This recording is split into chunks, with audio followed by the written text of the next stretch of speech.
Մասնակի կատարված գործողություն։ Էլեկտրոնային արդարադատության միասնական համակարգը կամ e-Justice-ը թեև ավելի վաղ է ներդրվել, սակայն այժմ էլ հարթակի կատարելագործման անհրաժեշտություն կա։ Ինչ խնդիրներ են բարձրաձայնում փաստաբաններն ու ինչ անելիք ունի նախարարությունը։ Մանրամասները տեսանյութում։ Շուրջ 1 տարի է գործում է էլեկտրոնային արդարադատության միասնական հարթակը, ինչը նպատակ ունի արդիականացնել արդարադատության ոլորտի մարմինների գործող էլեկտրոնային կառավարման համակարգերը։ e-Justice համակարգը ընդհանրապես մի քանի անգամ ավելի լայն համակարգ է ենթադրում։ Դա ենթադրում է, որ ընդհանրապես բոլոր դատավարությունները պիտի լինեն էլեկտրոնային համակարգի եղամ միջոցով։ Դա նշանակում է, որ փաստաթղթաշրջանառությունը պետական մարմինների միջև, դատարանների միջև, ընդհանրապես քաղաքացու շփումը արդարադատության համակարգի հետ մեծամասամբ պիտի եւ առավելապես պիտի իրականացվեր էլեկտրոնային եղանակով եւ ամենակարևորը նաեւ ստեղ այն է, որ դա պիտի լինի մեկ համակարգ, հենց e-Justice համակարգը դրա մասին է։ Հատկապես քաղաքացիական գործերով փաստաբանները բարձրաձայնում են համակարգի տեխնիկական վերազինման, մշակման ու կատարելագործման խնդիրները, որոնք նախատեսված են նաեւ դատաիրավական բարեփոխումների ռազմավարության գործողությունների ծրագրով։ Գործնականում սակայն այդ իրավիճակը չունենք, տարիներ շարունակ այդ e-Justice համակարգի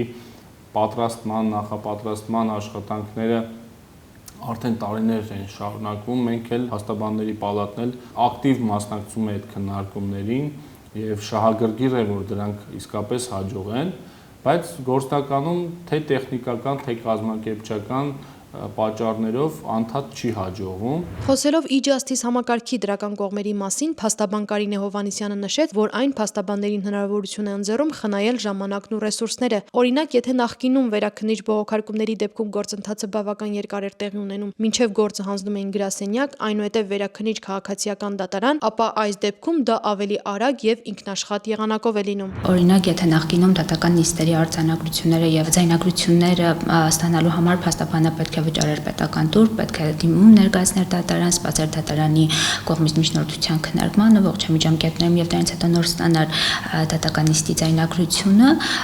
այս պարագայում դատական նիստից անմիջապես հետո, եթե դատավորի աշխատակազմը կիրառում է համապատասխան գործիքակազմը, ապա այն անմիջապես հասանելի է դառնում փաստաբաններին, որը իհապես թեթևացնում է փաստաբանի աշխատանքը։ Մեր զրուցակցի պնդմամբ համակարգի ներդրումից 1 տարի անց տեխնիկական խնդիրների տեսանկյունից բարելավումներ տեղի չեն ունեցել ու այս առումով փաստաբանական համայնքը եւս պետք է կատարելագործման ուղղված առաջարկներ ներկայացնի։ Երբ որ օրինակ դատարանը որոշակի դատական ակտ է կայացնում, մենք այն ստանում ենք որպես ծանուցումով եւ հետագայում, երբ որ օրինակ ուզում ենք նորից տեսնել այդ դատական ակտը, մենք ստիպված ենք լինում այդ ամբողջ ծանուցումները, որոնք կարող են լինել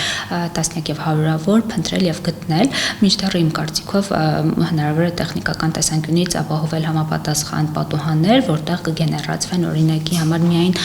դատական ակտերը եւ համապատասխան դաշտը մտնելով կտեսնենք միայն դատական ակտերը։ Փաստաբան Հարութ Ակունցն ընդգծում է, թեև անցյալ տարի էլեկտրոնային քաղաքացիական դատավարության շրջանակներում ներդրվեց e-Justice համակարգի մի մասը, սակայն ի սկզբանե կային որոշակի հանգամանքներ, որոնք խնդրահարույց էին համակարգի արդյունավետ կիրառման տեսանկյունից։ Մասնավորապես արագ հապճեպ դրա ներդրումը, դրա պարտադիրությունը, այսինքն մենք չունենք որոշակի ժամանակ, որի ընթացքում կարող էր փորձարկվել պիլոտային եղանակով, փաստաբանները կամավոր մտնեին, փորձարկեին, հասկանային ինչ խնդիրներ կա եւ մենք ընդամենը մի ամսվա ընթացքում նույնիսկ 1 ամսից քիչ ժամանակահատված ունեինք, որպեսզի բոլոր փաստաբանները պատրաստվեին այս նոր համակարգին։ Քաղաքացիական գործերով շատ փաստաբաններ համակարգում հայցադիմումները ներկայացնում են ոչ թե իրենց, այլ վստահորդների անուններով։ Շատ փաստաբանների համար գերադասելի է վճենահանել այդ փաստաթղթերը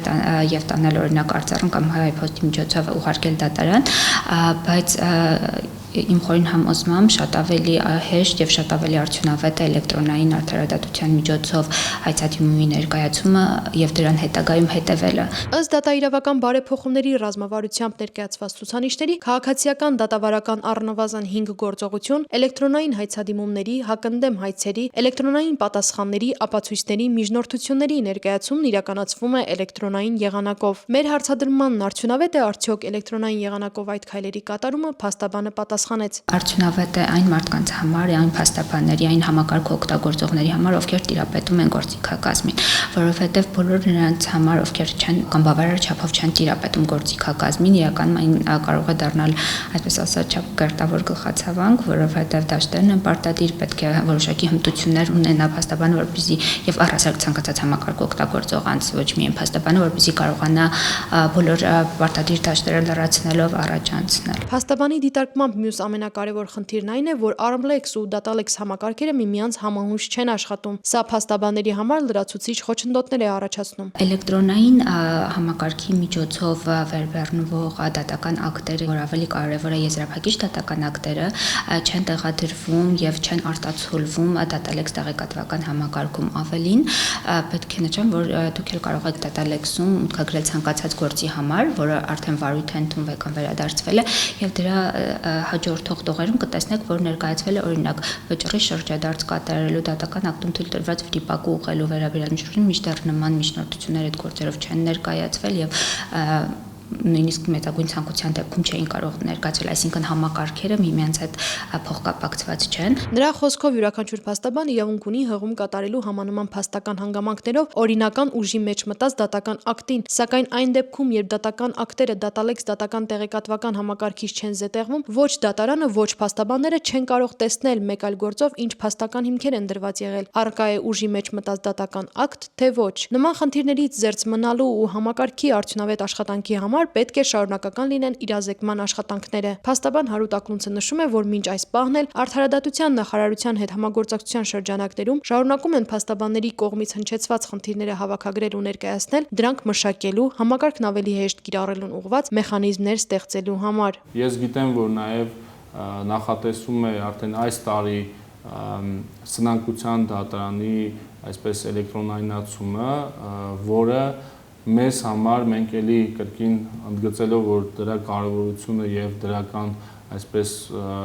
վերաբերվելով դրան, միաժամանակ նորից նախկին փորձը այսպես